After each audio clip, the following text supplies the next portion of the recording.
All right. I think I've like done everything that I can do right now. I need to pick this. Let's see. To embrace its potency, be prepared for its bitterness, extends the duration of effects for all medicines. Refreshing taste, spread the word. Immobilize affects all enemies around the target. That seems really good. Each equipped soak slightly increases the health recovery of the drink. Don't really think that matters much. After consuming medicine, increases the critical hit chance of the next attack. I mean, that's probably like the meta solution. So I might take that. Immobilize all enemies around the target seems like ridiculously helpful.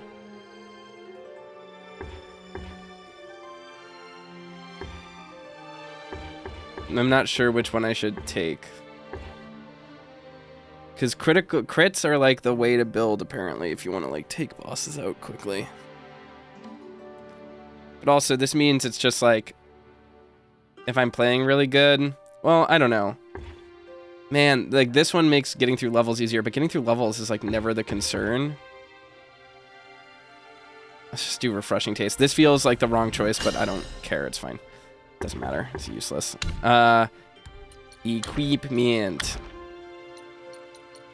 Golden Longstaff. Cool. Already have all that stuff. Golden Glowing Eye. Yep. Okay. Neat. I just want all... I wish I could just, like, set everything.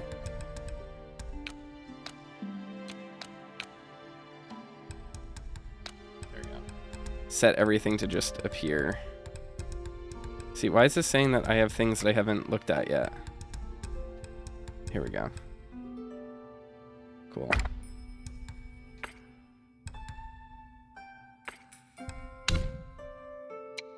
Okay, we have some things here to read. I'm missing some Yao Guai chiefs. That's weird. Sixth sister. In hidden groves, a home appears. Laughter fills the path with flowers near. Girl chases the butterflies in flight as rumors fade like shooting stars in the night. In the webbed hollow, there were no children of the same age as the sixth sister. She usually spent her time with her elder sisters, who were all very nice to her. Only the fourth sister would strictly supervise her training. Sometimes, when she trained diligently, the fourth sister would take her to the mountaintop to gaze at the scenery outside and tell her stories about the world beyond the mountains. Although she enjoyed following her fourth sister, the fourth sister often went into the mountains to investigate secrets unknown to her. Claiming it was dangerous, she refused to take her along, which left the sixth sister feeling bored. One day, a flower viewing banquet was held in the mountains, and the lesser Yao Guais from Mount Wushang came to deliver gifts. As usual, after completing their tasks, they were invited to stay and drink. The elder sisters were busy entertaining guests and taking care of their mother, so the sixth sister wandered off on her own. The steward Guai, unable to refuse her, had to accompany her around the cave for a while. Two drunken pig Guais saw the sixth sister and pointed at her, saying, "Is that the one?" The other pig Guai replied, "Yes, that's the one." Feeling annoyed by their comments, the sixth sister retorted, "Why are you pig Guais pointing at me? Where are your manners? And what did you mean for this and that?" The steward Guai tried to signal the pig Guais to shut up, but they continued, "Little girl, let us tell you a secret that everyone knows but you." The steward Guai quickly tried to intervene, but the sixth sister earnestly said, "Go ahead." The two pig Guais laughed and said, "Your father is a pig just like us. You are a relative of our old pig family." Contrary to their expectations, the little girl didn't burst into anger or throw a tantrum. Instead, she pouted and spoke with a dismissive tone, saying, "You must be attempting to establish a connection with me because you lack skill in your craft and seek to exploit me. The one my mother chose would never be someone as despicable as you." Hearing this, the pig Guais felt embarrassed and never dared to joke at her again. What? Okay. I mean, I get that it's saying, but you know, Bajie is her father, but like, again, what is the moral of this? Okay, we just got a bunch of the sisters immediately. That's what it was. Orioles are charming, swallows love to play, sisters close in bond, let them not be swayed by worldly fray. The fifth daughter of the Zhu family, in the prime of her youth, was renowned for her stunning beauty. One dark night, dark clouds obscured the moon, and a chilly wind swept over the ridge, signaling an impending storm. The fifth sister was accompanying her second sister in the village, overseeing the work of the lesser Yao Guais, when she spotted a traveling scholar seeking shelter from the rain. Feeling mischievous, she decided to play a trick on him. The scholar, being somewhat naive, was worried about his bookcase getting soaked and brushed into the deserted village without noticing the Yao Guais. He barely made it inside, bolted the door, and lit an oil lamp just as the rain began to pour heavily outside. Gazing at the rain through the window, the scholar was inspired to recite poetry. Shoes land in turmoil, the court in disarray. Like thunderclaps in clear skies they sway. A clap of thunder roared. The scholar thought he saw the window shake but paid it no mind until he finished reciting, feeling refreshed. As he finished the line, he noticed the window lattice move again. Assuming it was the wind in rain, he hurriedly shut the window. After finishing his poem, feeling refreshed, again, that's just weird repetition, he suddenly realized someone was knocking at the door. Got a glimpse of a graceful silhouette on the door's paper screen, and a sense of alarm washed over him as he entwined the thought that it could be a Yao Guai. However, considering his own wretched and unremarkable existence, he somehow found solace in the idea of becoming a victim of beauty. As the scholar hurriedly got up and flung the door open, expecting to see the stunning Yao Guai, he was instead met with a horrifying sight, a ghost with disheveled hair and pus-filled eyes. Overwhelmed with terror, he let out a scream and instinctively pushed past her, desperate to escape the haunted house. Outside the door, the fifth daughter, playing with her delicate fingers, leaned gracefully against the wall, only to be knocked off balance. Angrily, she walked into the house, cursing the scholar for his rudeness, and happened to see an old bronze mirror on the desk. Picking it up, she found out that the storm had washed away her makeup, leaving her face a patchwork of colors. With her wet hair covering it, she looked truly frightening. Even she couldn't help but laugh. This is one of those things of like, did this happen before the game? Is this canonical or not? Like, it's just like unhelpful information. The fourth sister. Sword raised to an azure sky, enemy blood stains the black robe high, fortunate to be a maiden fair, outshining heroes with grace and flair. In the old days, a scorpion lord brought his 4 sons to the temple of yellow flowers seeking refuge. The 100-eyed Taoist master, coveting the power of his venom, promised to arrange marriages between the young spider Yao Guais and the scorpion princes. Hence, he called forth Violet Spider and 4 of her daughters to meet them. Once everyone was seated, the Taoist master asked the princes to introduce themselves one by one. The eldest prince stood up, thumping his chest, and declared, "My skills were personally taught by my father. Among my brothers, I am the best bachelor. If all the sisters wish to marry me, don't let it cause any discord." Seeing the sisters frown, the second prince quickly stood up and interjected, "Sisters, please forgive my brother's recklessness. Strong as he is, which I admit I am no less capable. If you choose me as your husband, I will expand our domain and make it prosperous." The Taoist master was displeased by the second prince's ambition, and the sisters too remained non-committal, turning their gaze to the third scorpion son. Feeling the pressure of their stares, he reluctantly said, "My brothers are all skilled, and my younger brother is also exceptional. Sisters, please consider carefully before making a choice." The fourth prince, disdainful of the third brother's lack of confidence, said, "My third brother is a bit awkward in temperament. I hope you don't mind. Although I am younger, my future is promising. Choosing me is choosing the future." After hearing their self-introductions, the Taoist master asked the 4 daughters of the Zhu family to express their opinions one by one. The eldest sister spoke gently. "With many sisters to look after and our mother's illness, I cannot lay down this burden and let my sisters suffer. My marriage can wait a few more years." The scorpions shook their heads, expressing regret. The second sister laughed coquettishly and said, "I am busy managing the family business alone, and with many financial gaps to fill. If any of you are willing to help bridge these gaps, I might consider marriage."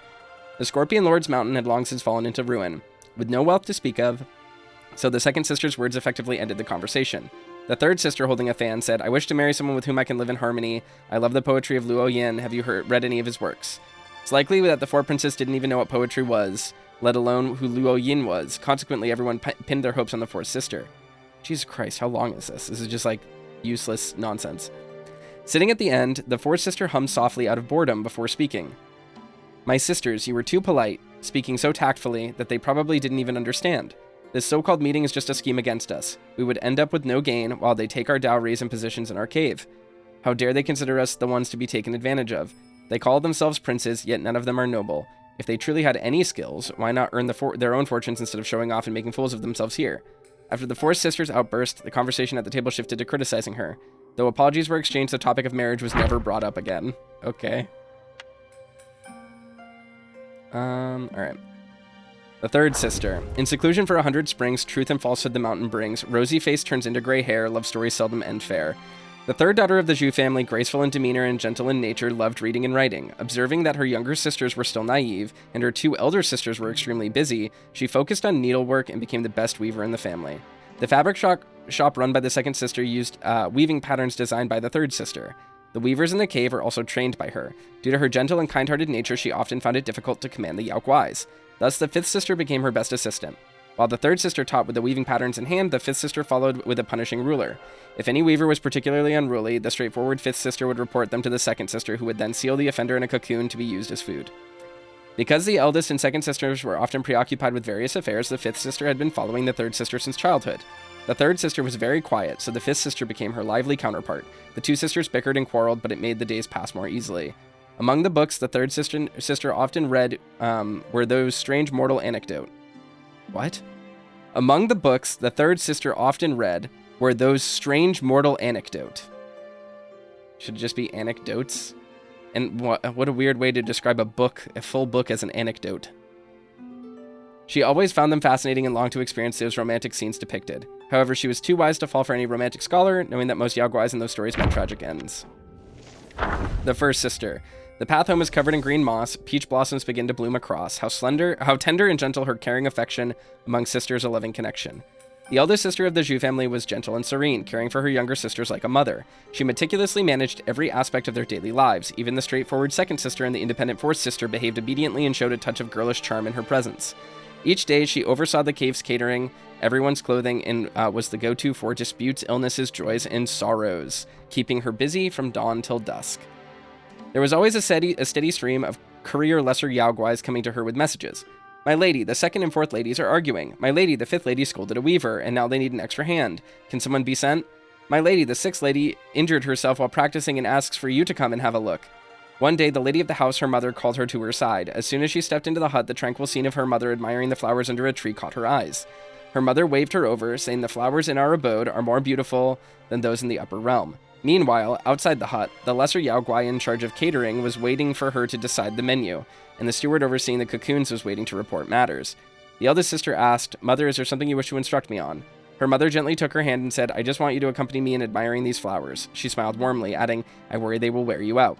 The eldest sister looked at her mother and was suddenly transported back to many years ago when her mother had held her hand in the same way as they admired the peach blossoms together. The flowers were beautiful then, and so was her mother. Cool. Okay. The Dusk Veil. I thought I already read this one. A brief song stirs the valiant heart, long crows pierce the night apart, leaping high then falling low, drifting like duckweed in the flow. He lay on the ground, still unsure of how he had been defeated. The previously unremarkable Taoist-robed insect Guai, whom he had previously dismissed as insignificant, now stood before him with a smirk on his face. Seeing the Guai holding a radiant golden hairpin, he suddenly understood. He wanted to ask a question, but found he couldn't speak. The pain was unbearable. It seemed that his throat was slit by the Vila insect? Veal insect with the hairpin. I think it's supposed to be vile. He should be dying. He closed his eyes, not wanting his last sight to be that of a hideous face. Unexpectedly, someone turned him over and carefully applied a decoction to his wound. He could breathe again, but this brought him no relief. The translation in this is just getting worse by the second. The Guai clicked its tongue in amazement. The medicine master gave is truly remarkable. It has mended the severed part completely. What a pity to use it on this one. He opened his eyes and tried to ask a question, but the Guai stopped him. Don't rush, external medicine can't heal internal injuries. Besides, I don't intend to cure you. With that, the Guai waved its hand. The two fake Taoists in green robes carried over a jade box covered with brocade. The Guai took out a golden cocoon and said, We mountain Guais are unworthy of this item. It's best to test it on you. Panic-stricken, he coughed up blood, which splattered into the golden cocoon. The cocoon broke upon contact with the blood, and a worm with a human head and a golden body emerged, quickly squirmed into the grass and disappeared. The Guai remained unperturbed and pulled out another golden cocoon from the jade box. Master was truly wise to have prepared 2 golden cocoons. He tried to struggle, but his body was tightly bound by cobweb. The Guai commanded, pour it down his throat. The fake Taoist brought several buckets of water and forced his head back, pouring some foul-smelling concoction into his mouth. He felt something go down his throat. After swallowing it, he felt as if he were floating on the clouds, his mind becoming hazy.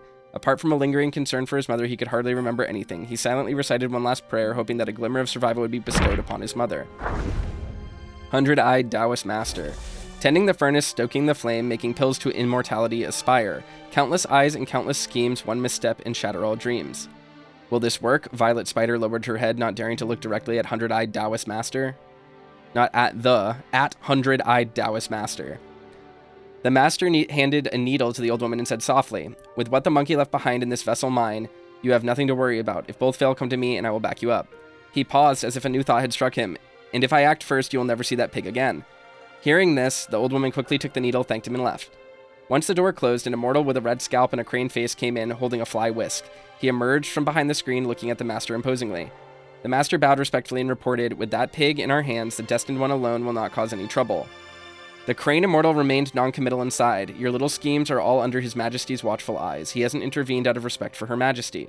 The master chuckled dryly and replied, Her majesty's words, they've taken too much profit. This time, our principal and interest must be taken back. The crane immortal flicked his fly whisk as if shooing away flies and said leisurely, Once it's done, you leave, but they still have to stay. No expression could be seen on the master's face as he bowed deeply to the immortal. Oki. Hong Yi. Tearful eyes reflect tearful eyes. Broken hearts echo broken cries. The world harbors the cold and sly, yet spares the soul in serpent skies. The Jade Emperor sat on his throne in the celestial palace, gathering the officials. Hong Yi stood among the immortals and saw Tai Bai Jin Xing leading an officer in. A crown of 5 peaks on his head, a landscape engraved tablet in his hand, he wore the light of the 7 stars on his robe, and walked to the pleasant music of 8 jade rings dangling from his waist. Tai Bai Jin Xing then announced, "Your Majesty, I have brought the son of Bodhisattva Palanpo from the Purple Cloud Mountain as commanded." The Jade Emperor responded, "Let the celestial official come forward. I appoint you as the Dawn Star, ranking among the 28 constellations, and grant you residence in the Palace of Illumination. Remember to be diligent in your duties and conduct your patrols on time." The newly appointed Dawn Star thanked the Emperor for his grace. The Jade Emperor then ordered the Crane Immortal and the Supreme Celestial Inspector to escort him to his post, also bestowing upon him 2 bottles of Imperial wine and 10 golden flowers. The Immortals congratulated the Dawn Star, while Hong Yi stood quietly on the periphery, observing for a moment. She was slightly older than him, and having grown up together due to the deep connections and frequent interactions between their families, she had always seen him as a younger brother. Now witnessing his moment of glory, she believed his future held limitless potential. After waiting a while longer, she watched him greet and bid farewell to the others in front of the hall, his spirits high, yet he never glanced her way. With a quiet sigh, she turned and walked down the hall. This is crazy because this is like her lore entry, but we learned more about some other random character that doesn't matter to us than we did her in it. So like that sucks. The lore entries are just not good. They're just pointless. They mean literally nothing. All right, let's just next chapter. I hear this one's shorter than the rest. And then chapter 6 I hear is just like literally nothing, basically.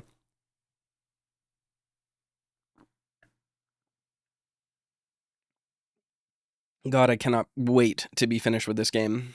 I'm so ready for it.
Okay.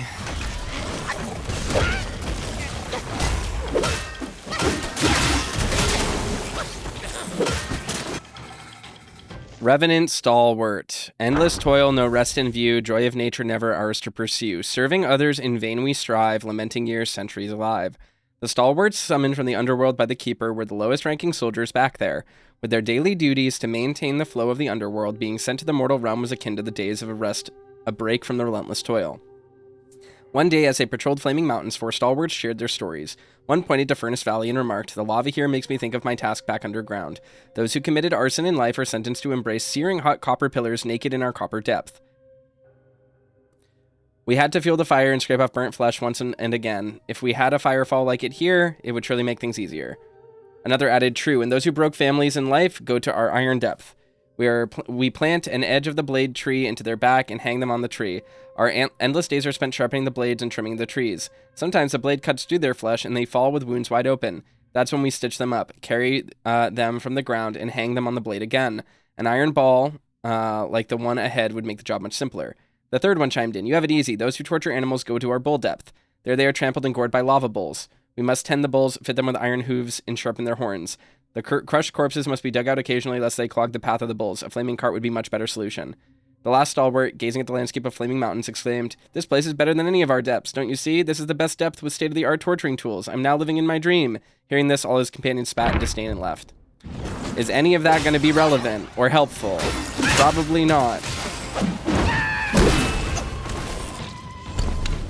Why did my audio settings get reset? Because the sound is so fucking loud right now. This is crazy.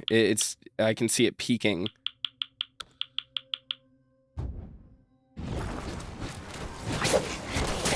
Okay, that's better.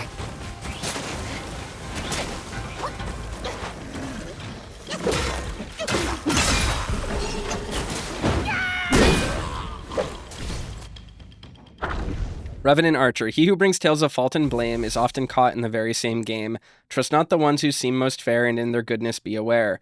In the southern camp of the kingdom of Yetuo, near the western side of the Flaming Mountains, a cook in the army was tasked with delivering food to the soldiers each and every day.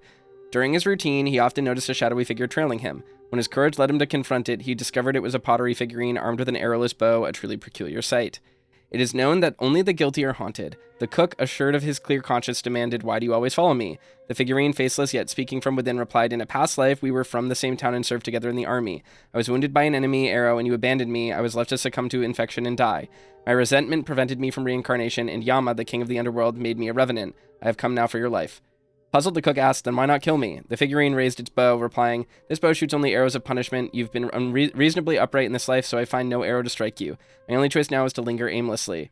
The cook asked if there was anything he could do to stop its wandering, but the figurine spat back, "It was your fault. You should atone, not help me.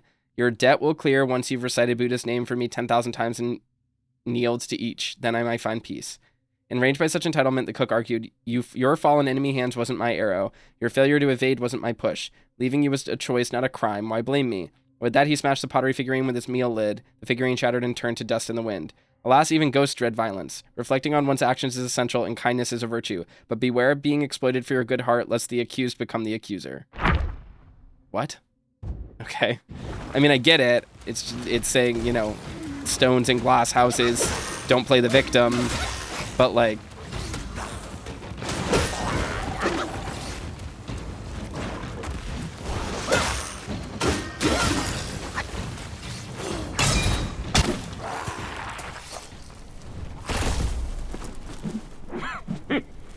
老朱当年总督天河，掌管8万水兵大众，这些个阴兵鬼卒也敢拦路？哼！若不是靠我神庙变化，你今日准交代在这儿了。给叔叔磕个响头，不过分吧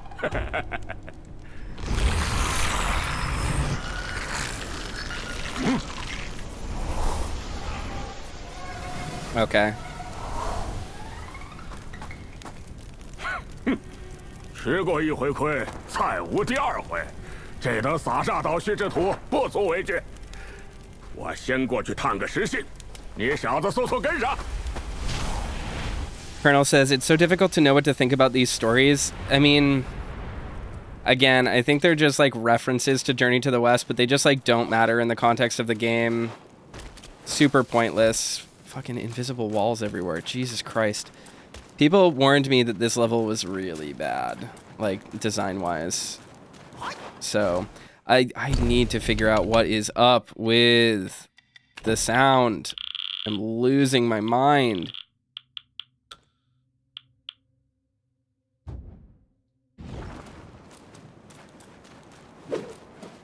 That's better. I have no idea why every time I launch the game, it just sounds so loud. All right. God, please let this level be short. I did hear it was short, but for real though, please let it be really short.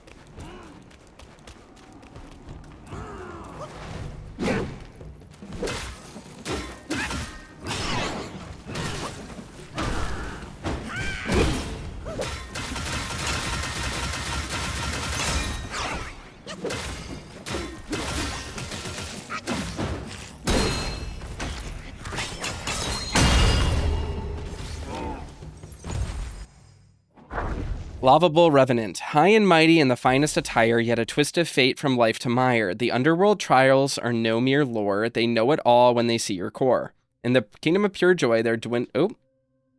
Am I not allowed? Okay, I am. In the kingdom of pure joy, there dwelled a high official from a lineage of glory. His father, a beacon of honor and privilege, has passed recently. Is it past tense or is it current tense? There dwelled a high official from a lineage of glory. His father has passed recently. So when does this take place? Is this story taking place in the present or in the past? Please tell me, translators. I need to know. Not long after, the official himself met a sudden death. His soul, bewildered, found itself in the depths of the underworld, surrounded by terrifying sights. He came to a halt before a colossal stone gate and peered inside. There he saw charred corpses on their knees, twisted and shrunken from the relentless flames. Their faces eased under the chains and shackles. Among them, one scorched figure struggled to rise, shouting, "Zerong, my son, it is your father." Better, the official's childhood name resonated with truth. What? The official's childhood name. Is Zerong his childhood name? It doesn't set up that he has a different name here. So I don't understand that. He hastily asked, "Father, why are you here? I held so many rituals made for your passage." The charred spirit replied, "They're futile. Virtues in life bring fortune in the next, but wrongdoings must be paid now. My misdeeds caused many deaths, and Yama condemned me to ceaseless depths, to burn eternally. My son, do not follow my path." Then 5 more charred spirits emerged, his ancestors going back to his great-great-grandfather, all echoing the same warning. Suddenly, a chilling wind blew, and the stone gate slammed shut. The official woke back among the living. For a time, he lived modestly, yet the hardships of simplicity soon wore him down. Convincing himself that it was nothing more than a dream, he slipped back into his lavish ways. Okay, well. We're gonna teleport back to the old level really quick, because there was a section that I didn't go through that we should probably go through. Ooh, I can craft new weapons. What can I craft? Visionary centipede staff. I don't have everything I need, so it doesn't matter. Craft armor. I do have what I need for this. Centipede hat of transcendence. I don't really give a shit about that. I can craft that though.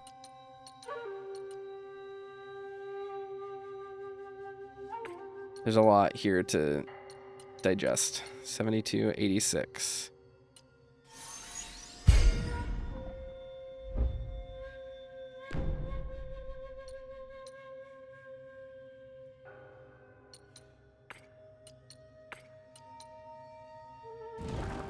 Have I tried the needle I got from the secret boss? It's terrible. I haven't. I kind of am not thinking about it. Ooh, we're gonna make that right away. I need to make tiger pills. Don't really care about these right now.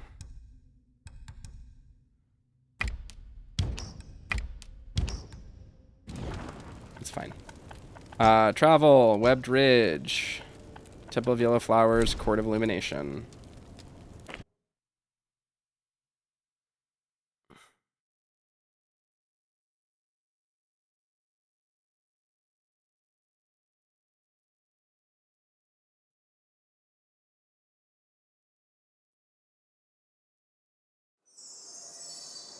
And piecemeal. I needed to go through over here because I went out here the first time and just like immediately had to fight the boss. Let's explore this area and let's see if this game rewards you for exploration. My guess is the answer is going to be a big fat fucking no, but we'll have to see. This is a slightly different area right here, so. And allegedly there are 3 Yao Guai chiefs that I haven't fought, so I don't know. I'll have to look at a list of them in the future to see if I can get all of them. What's over here? Just a chest. Okay. So you have to come back here in order to get this stuff. Good to know. Cold iron leaves. Alright. Crafting materials that I can get from basically anything. Nothing else back here. Can't even go in that house. Okay. Yep. Nope, that house doesn't even have a door. There's just no door to that house. Okay.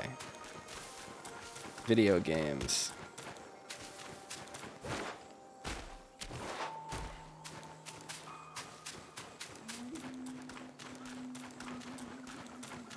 Invisible walls. Piecemeal says you gotta finish the Monkey Man game and not the cool demo.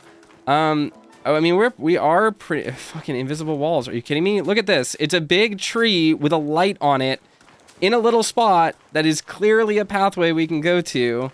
And we walk over here and fucking invisible walls. Are you kidding me? This is not how you do level design. This is not how it works. It would be like if you splattered yellow paint all over something and then you weren't allowed to traverse it.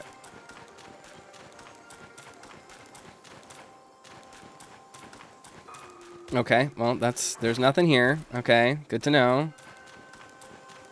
God, I'm so exhausted with this game already. It's like actively hard to play because of how tiring it is.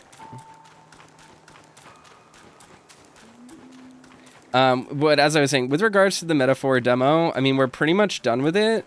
The demo allows you to keep playing for 3 days or until you progress to a certain breakpoint in the next dungeon. But I don't think I am going to continue the demo for now. For a few reasons. That's a theme in the world. For a few reasons. One, I would like to wait to spend any in-game time for when the game comes out and there will be resources for how to best manage your time. Because I need to know if it's easy to fuck up finishing everything or if it is going to have like a really lenient time system. I know that the game is designed to be played multiple times, and it's impossible to see everything in one encounter or in one playthrough, but I'm checking. What is that one floating thing right there? Is this a talisman on something that just hasn't fucking loaded?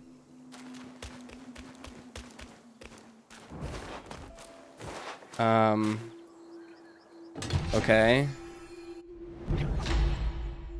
Miraculous Pill Reviving Lord Lao from 2 Sheet of Palace. It massively increases max stamina. Thank you.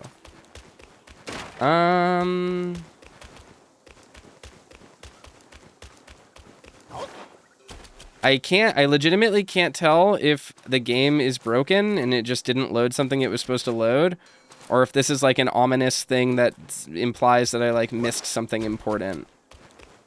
So we'll have to look at that in a minute. Because I am missing some bosses in this level.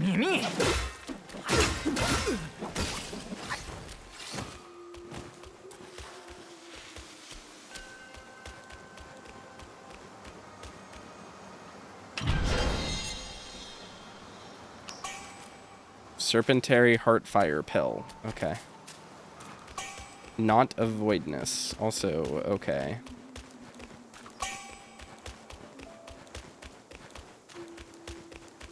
Rishan says gonna wait for a bit after release for resources to get made then. There are already like journalists and stuff making resources. And the Reddit will probably solve the game in 5 days. Like I'm not super worried. It's more like I'm just trying to do my research so that I know how to approach the game. Because I'm not gonna like spoil myself, right? Like that's not the goal. I just need to know if, like in Persona 4 or 5, like there is a correct way to progress. If the answer is no, there is no way to 100% it on a single playthrough, which usually is found out within like the first day or two of release, because, you know, obviously there are journalists and like Let's Players and stuff that get the game before release, then it'll be fine, and I like don't need to worry about it, right? I am gonna look up to see if this is like broken. All right, I looked it up. There is supposed to be a tower here, and I am supposed to be able to interact with that. So the game is just broken, and we need to see if we can fix that. And if we can't, then maybe I go hunting for other purple talismans. I think I got all of them. It makes sense that there were 3 of them, and I got 3 of them as far as I know.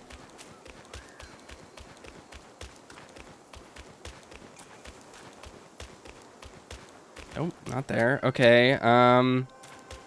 I know where they all are, so maybe we just go and check them out again, I guess. I don't know what the deal is.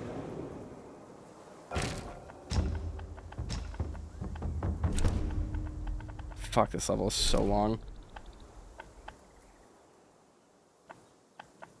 Here we go. Hi, Blue. Where's the remote control for my fan? It's so warm in my room.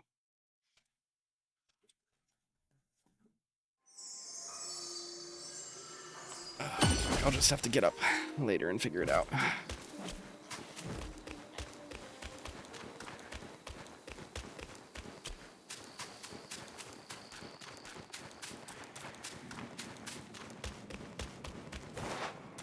Pretty sure it's just right over here, isn't it? Did I just forget to grab the talisman when I came back here and saw it the first time? There you go, you freak.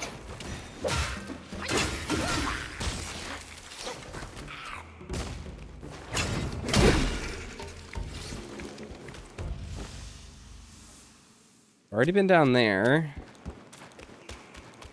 Oh, there's the shrine. It's right there, isn't it?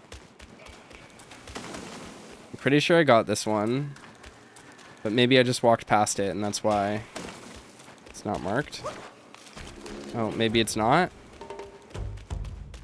Because this is what they look like. And I'm pretty sure I got them all. I'd be pissed if I got locked out of something. So I already did all this. Soulslike said I got up to the final boss of this game and then it defeated me. I'm sorry. I'm sorry that this game happened to you. I'll beat it in your honor.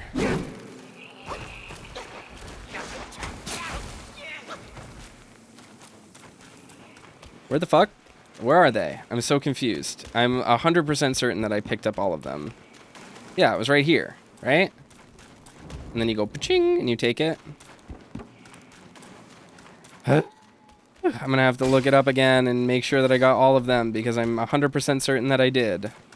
Are they gonna be in my inventory? Can I check? Imagine if this game was useful and had like a useful inventory system that told me things.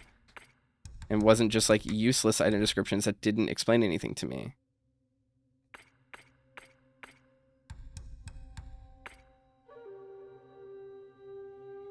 Okay, well, does someone want to really quickly look up in chat where the 3 purple talismans are and then tell me the locations of them real quick? Because I don't feel like pulling out my phone and checking this because I'm almost 100% certain that we got all 3, but I want to confirm where they are.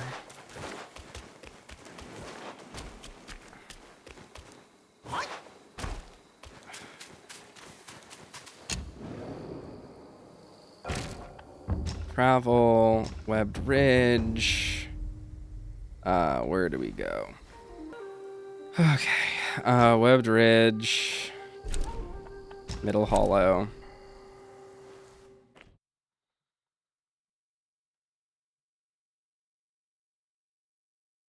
One of them is at the Cliff of Oblivion. I'm pretty sure I got that one.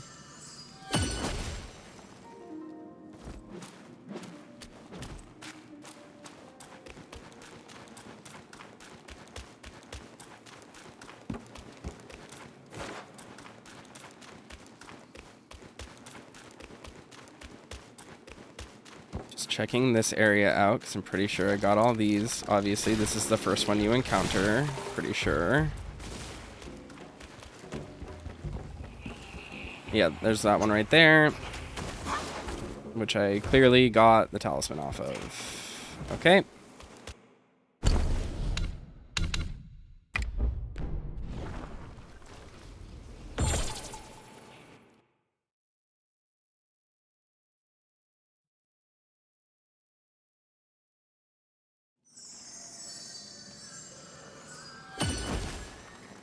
Thank you, Rishan and Soulslike, for looking at that stuff up.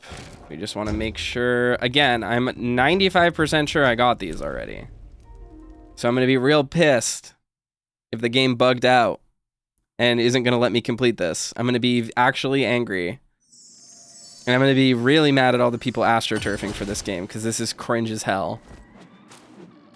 Okay, look, I got the second one. So we just confirmed I have all 3 of them. I literally have all 3 of them. What's going on with that? I'm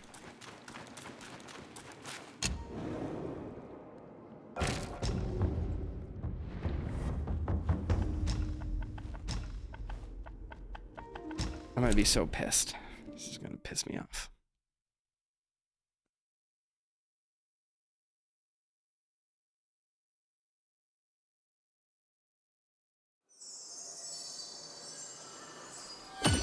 You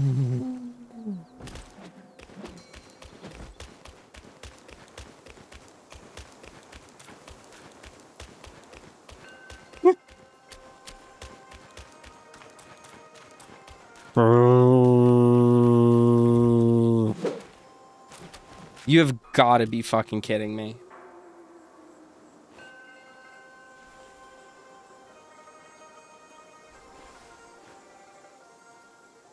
Fourth purple talisman bugged Wukong.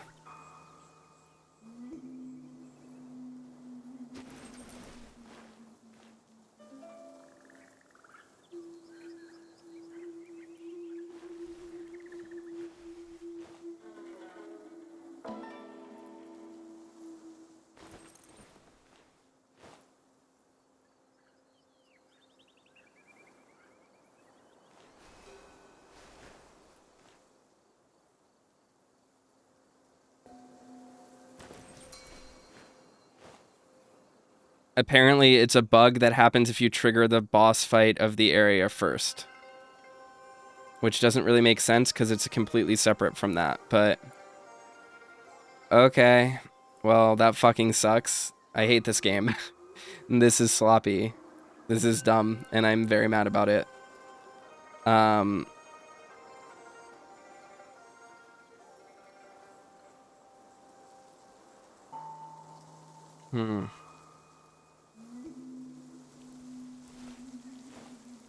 Alright. Maybe try restarting the game. Restarting the game will not fix it, apparently, according to Reddit. So, alright.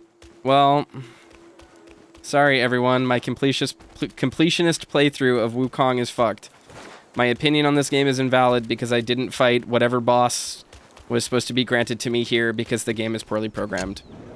I'm sorry, everyone. I'm sorry, everyone. I did my absolute best.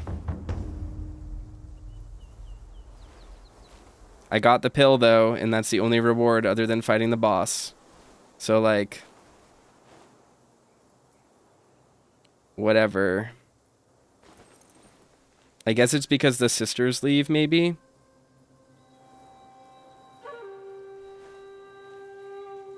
This is dumb. I'm very angry. I think this game sucks. Whatever. Okay. I guess I just won't get the loot or whatever I get for it. Technically, I fight the boss later anyway. Okay. I'm really mad. I truly fucking despise this game. But whatever. Let's just fucking do it. Let's just get through this stupid level.